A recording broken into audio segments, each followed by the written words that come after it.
ভুল করে কিংবা খাবারের খোঁজে বাড়িতে ঢুকে পড়েছিল একটি চিতাবাঘ। বাড়ির গৃহবধূ ঘটনাটি দেখতে পান, এরপর সেটিকে জব্দ করতে সুযোগ খুঁজতে থাকেন।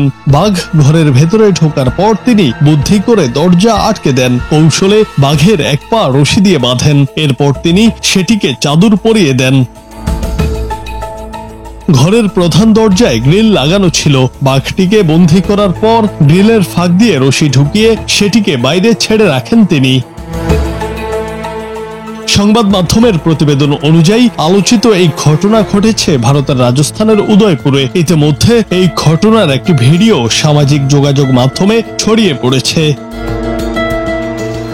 ভিডিওতে দেখা যায় একটি বাঘ চাদর পরা অবস্থায় ঘরের দরজার সঙ্গে বাঁধা। সে বারবার পালিয়ে যাওয়ার চেষ্টা করছে, কিন্তু কোনোভাবেই সফল হতে পারছে না। ভিডিও দেখে উদ্বেগ প্রকাশ করার পাশাপাশি ওই গৃহবধূর সাহসের প্রশংসাও করেছেন নেটিজেনরা।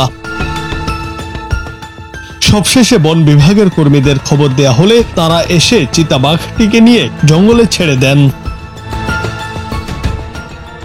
জুনায়েদ আহমেদ, বাংলা টিভি।